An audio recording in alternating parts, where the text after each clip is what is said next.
લોકશાહીના મહાપર્વની દરેક દર્શક મિત્રોને શુભેચ્છાઓ સાથે આજે ગુજરાતમાં રાજકારણનો મહાજંગ જામ્યો છે। ગુજરાતમાં આગામી વર્ષે વિધાનસભાની ચૂંટણી આવનાર છે, ત્યારે તેની સેમી ફાઇનલ ગણવામાં આવતા સ્થાનિક સ્વરાજ્યની ચૂંટણી માટે આજે મતદાન થઈ રહ્યું છે। મિશ્ર પ્રતિસાદ મળી રહ્યો, ક્યાંક ભાજપ, કોંગ્રેસ અને આમ આદમી પાર્ટીના ઉમેદવારોનું ભાવિ મતદાન પેટીમાં સીલ થઈ ગયું છે, કારણ કે ઘણા બધા એવા વિસ્તારો છે કે ત્યાં ખૂબ વધારે પ્રમાણમાં લોકો છે મતદાન કરી રહ્યા છે। સાથે જ મહાનગરપાલિકા જે 15 છે, 84 નગરપાલિકા છે, 34 જિલ્લા પંચાયત તથા 260 તાલુકા પંચાયતનું આજે જે ચૂંટણીનું આયોજન થઈ રહ્યું છે, જ્યાં નેતાઓ સહિત લોકો છે ઉમટી પડ્યા છે। નમસ્કાર, ગુજરાત BS9 TV ન્યૂઝમાં આપની સાથે હું છું ભગવતી વિશાવડિયા। આજે ચૂંટણીનો મહાપર્વ છે, ત્રણેય પાર્ટીઓના ભાવિ આજે સીલ થવાના છે। 28 તારીખે છે એ મતદાન કેટલું કોને મળ્યું છે, કેવો પ્રતિસાદ મળ્યો છે તે ખુલશે। પહેલા આજે સવારથી જ ક્યાંક લોકોમાં ઉત્સાહ જોવા મળી રહ્યો છે। સવારના 9 વાગ્યા સુધીમાં સરેરાશ 5% જેટલું ધીમું અને સ્થિર મતદાન નોંધાયું હતું, જેમાં 15 મહાનગરપાલિકાઓમાં 4%, 84 નગરપાલિકાઓમાં 6.50%, 34 જિલ્લા પંચાયતોમાં 4%, 260 તાલુકા પંચાયતોમાં 5% સરેરાશ મતદાન થયું છે। વહેલી સવારથી જ મતદારોમાં લોકશાહીના પર્વને લઈને મિશ્ર પ્રતિસાદ જોવા મળી રહ્યો છે। સમગ્ર રાજ્યમાં જે મતદાતાઓ સાથે જ દિગ્ગજ નેતાઓ છે તે પણ મતદાન કરવા પહોંચ્યા હતા। જે દ્રશ્યો આવ્યા છે, પ્રતિક્રિયાઓ આવી છે, તેના પર નજર કરીએ।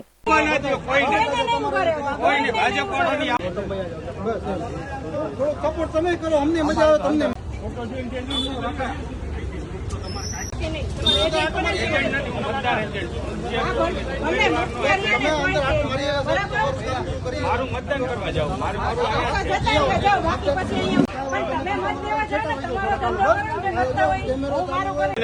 બાકી બધે લઈ જાય સિવાય ક્યાંય મોદી સ્કૂલ સિવાય ક્યાંય મોબાઈલ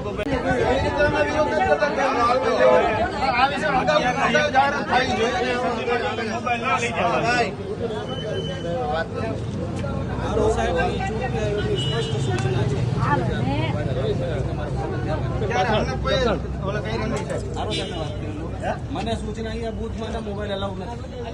સાહેબ, આ વિશે અગાઉ બધાને જનતાને, જાહેર જનતાને ખબર પડવી જોઈએ કે ભાઈ મોબાઈલ અલાઉ નથી, તો અમે એને ઘરે મૂકીને આવી। અહીંયા આવીને તમે એમ કહો મોબાઈલ નથી લેવાના, તમારે ક્યાં મૂકવા જવાનો મોબાઈલ?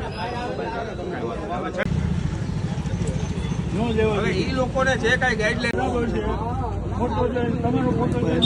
બોલો ને, લોકશાહીનો પર્વ ઉજવાઈ રહ્યો છે ત્યારે રાજકોટ મહાનગરપાલિકામાં વહેલી સવારથી છે તે મતદાનની પ્રક્રિયા શરૂ થઈ ગઈ છે। ત્યારે આપણી સાથે રાજ્યસભાના સાંસદ રામભાઈ મોકળીયા છે, એની સાથે વાત કરશું। રામભાઈ, શું કહેશો, આજે પર્વ ઉજવી રહ્યા છે, લોકો મતદાન કરી રહ્યા છે, કેવો માહોલ છે? આજરોજ 26 તારીખે રવિવારે મતદાનના દિવસે રાજકોટ વાસીઓમાં ખૂબ જ મતદારોમાં ઉત્સાહ છે અને જંગી મતદાન થવા જઈ રહ્યું છે અને વિકાસને મત લોકો આપે છે। વિકાસ માટે જંગતા હોય જે લોકો, એ બધાને જ ખ્યાલ છે વિકાસ કોણ કરે છે, શા માટે થાય છે, કેવો થાય છે।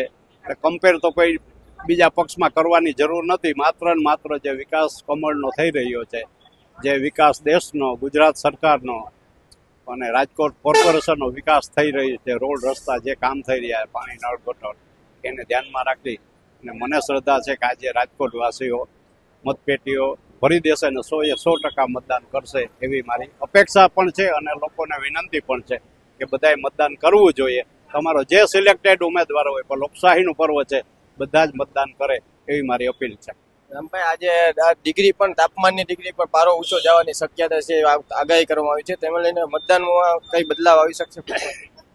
આપની વાત સાચી છે કે આજે આગાહી એવી છે કે મતદાન દિવસે 43 સુધી પારો જઈ શકે એમ છે, પણ આપણે લોકો લગભગ 42 સુધી તો બધા પરિચિત છે। રાજકોટના વાસીઓ 42 ડિગ્રી, 42.5 સુધી તો થતો હોય છે, કદાચ 43 થશે કે એનાથી ઉપર પણ જશે। પણ આ ગરમી છે ચૂંટણીની, અને ચૂંટણીમાં જે કાર્યકરોએ મહેનત કરી છે 10-15 દિવસ, એને લણવાનો સમય છે, એટલે બધા જ લોકો, કાર્યકર્તા, આગેવાનો, નાગરિકો, આબાલ વૃદ્ધ, બધા જ લોકો જે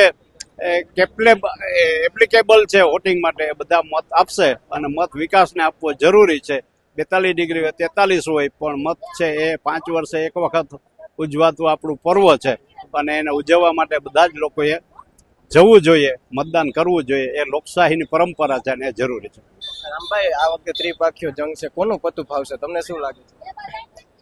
જંગ તો લોકશાહી છે એટલે બધા ઉમેદવારો પોતાની રીતે અપક્ષ હોય પક્ષના હોય ભાગ લેતા હોય છે, પણ અમારા કરેલા કામો છે છેક દિલ્હીથી અહીંયા સુધી મોદી સાહેબ હોય, અમિતભાઈ શાહ સાહેબ હોય, આપણા માનનીય મુખ્યમંત્રી શ્રી યશસ્વી શ્રી ભૂપેન્દ્રભાઈ હોય કે આપણા હર્ષભાઈ સંઘવી, આ બધા જ લોકોના કામ અને અમારા અહીંયા કોર્પોરેશનના પદાધિકારીઓ જે કામગીરી કરી છે એ કામગીરીને ધ્યાનમાં રાખી અને મત તો ભાજપ તરફી જાય છે. અને તમે પણ જોઈ શકો છો કે તમને ભાજપના કાર્યકરો, ભાજપના જ લોકો દેખાય છે, એના હાસ્યો એના મુખ ઉપરથી જોઈ શકાય છે. એટલે જ્વલંત વિજય ભાજપનો થાવ. અને મને તો એવું લાગે છે કદાચ શક્ય એવું બનશે કે રેકોર્ડ કે 72 બધી જ સીટ ભાજપને મળશે એવી સંભાવના દેખાઈ રહી છે અત્યારથી. ચોક્કસથી આ હતા રામભાઈ મોકરિયા કે જેઓ અત્યારે વિશ્વાસ વ્યક્ત કરી રહ્યા છે કે 72 સીટ છે તે રાજકોટ મહાનગરપાલિકાને મળે તેવી મને શક્યતાઓ દેખાઈ રહી છે. કેમેરા પર્સન રાજેશ જોશી સાથે Pradeep Pathak, BS9 TV news, Rajkot. આજે છેલ્લા લગભગ 15-20 દિવસથી આ હું મોરબી જિલ્લામાં, મોરબી શહેરમાં જે પ્રચાર કરું, જે મતદારોનો મિજાજ ભારતીય જનતા પાર્ટી તરફ છે એવું મને લાગે છે. અને વર્ષોથી આ જે પ્રેમ મળ્યો છે એ પ્રેમ માટે જ્યાં જ અહીંયા 1000, 2000, 1500 માણા અમારા મહેશભાઈ અહીંયા હતા હમણાં જ, આગેવાન, કોંગ્રેસ આગેવાન. મારે અહીંયા અમે જ કાર્યાલય છે તો સાંજે 5-15 જણા હોય ને અમે જ્યાં જઈએ અહીંયા 500-1000 માણા આવે. એટલે મને એવું લાગે છે કે ગુજરાતમાં ભગવો લહેરાશે. મોરબીમાં કેટલી મહાનગરપાલિકામાં સીટ આવે એવું લાગે છે? બસ અત્યારે તો અમારી તો ઈચ્છા હોય ને 52-52ની, પછી પ્રજા પરમદી 28 તારીખે સાંજે. અપક્ષો પણ ઊભા છે ભાજપમાંથી ટિકિટ મળતી બાબતે? ના, એમાં અપક્ષો ઉભા રહીએ તો અસંતોષ હોય થોડો ઘણો. આટલા બધા 480 ના ટિકિટ માંગી હતી, થોડા ઘણાને તો એમ થાય ને ટિકિટ નથી મળી, પણ લગભગ દૂધમાં સાકર ભરે એમ બધાએ કામ કર્યું છે અમુક માણસો. આજે મેં મારા પરિવાર સાથે લોકશાહીનું પર્વની અંદર ચૂંટણી છે ત્યારે મતદાન કર્યું છે. મોરબી મહાનગરપાલિકા બન્યા પછી પ્રથમવાર મને એક અવસર પ્રાપ્ત થયો છે મતદાન કરવાનો. મોરબીના વિકાસ માટે ખૂબ સારું સરકારમાંથી કામ થવાનું છે, મોરબીનો વિકાસ થવાનો છે અને મોરબીની ભારતીય જનતા પાર્ટીની એક ટીમ બનવાની છે, એમાં કોઈ શંકાને સ્થાન નથી. અને દેશના વડાપ્રધાન નરેન્દ્રભાઈ મોદી સાહેબ, ગુજરાતના મુખ્યમંત્રી ભૂપેન્દ્રભાઈ પટેલના એક વિકાસની રાજનીતિ તરફ ચાલીને આજે અમે ચૂંટણીમાં મતદાન કર્યું છે. અત્યારે હાલ જે મહાનગરપાલિકા નવી બની છે અત્યારે કેટલી સીટો આવી શકે એવી સંભાવના છે? અમે તો અપેક્ષા રાખીએ છીએ 52 આવે, પણ સારું એવું પરિણામ આવશે, એમાં સ્પષ્ટ બહુમતી આવશે, કોઈ ચિંતાકાર નથી. અત્યારે મતદાન કર્યું છે, લોકોને શું તમે સંદેશ પાડશો? આજે જે દેશની અંદર અને ગુજરાતની અંદર જે વિકાસ થઈ રહ્યો છે એ રીતે મોરબીના વિકાસ માટે આપ સૌ લોકો એક મતદાન કરી અને આપણું પવિત્ર ફરજ બજાવો અને વિકાસની રાજનીતિ કરતા પક્ષને આપણે સ્પષ્ટ બહુમતી આપીએ.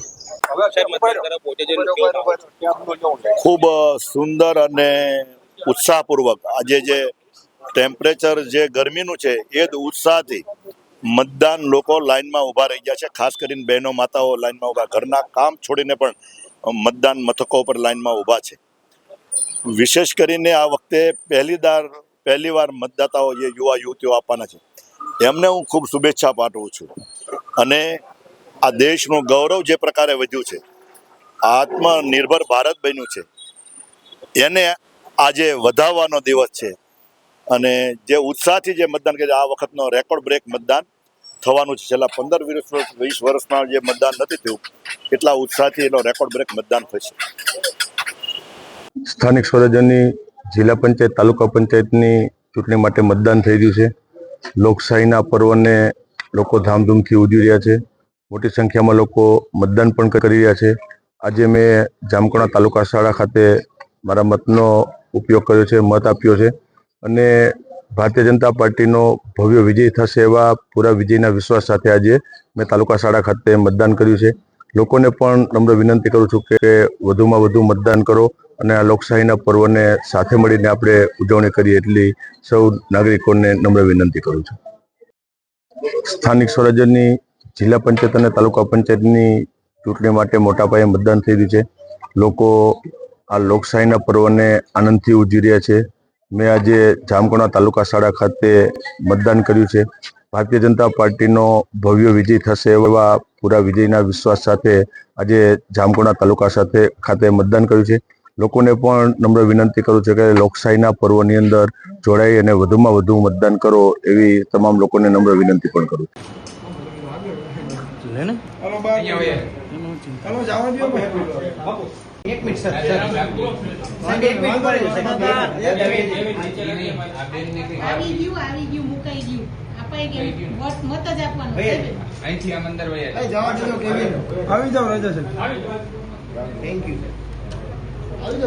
વાદળી દબાવીને છેલ્લે વાદળી બટન દબાવીને છેલ્લે પીળું.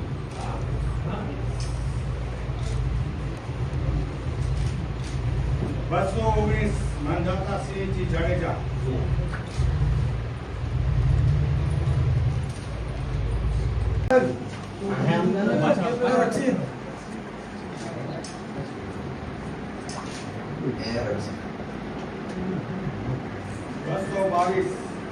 કુમારી જાડેજા.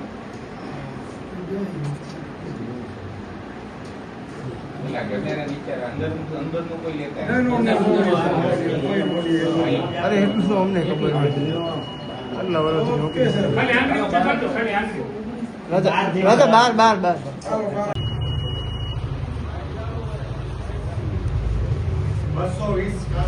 લેજો સિસંગીભાઈ.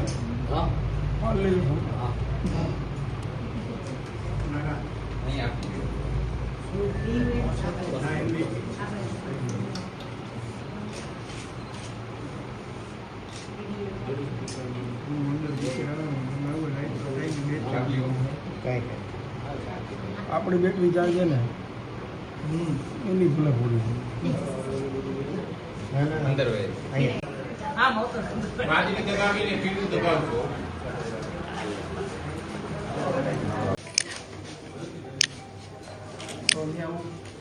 ઉપર એમના ફોન કરાવો.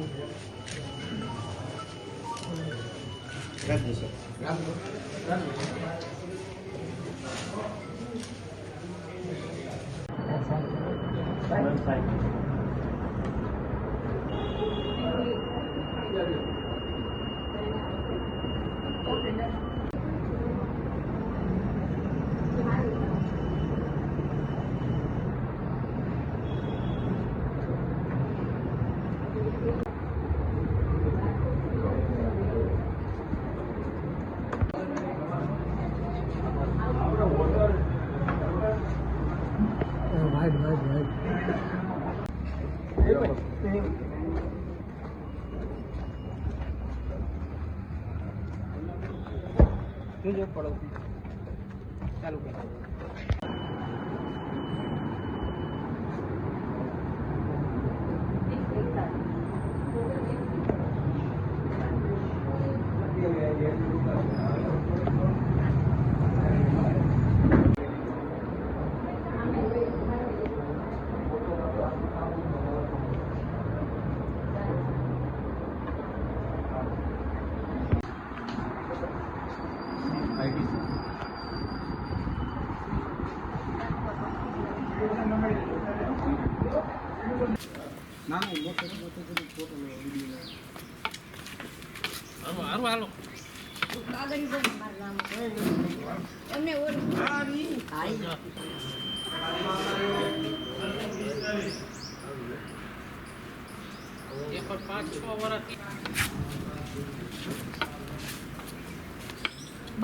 તમે ન બફો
આંખોના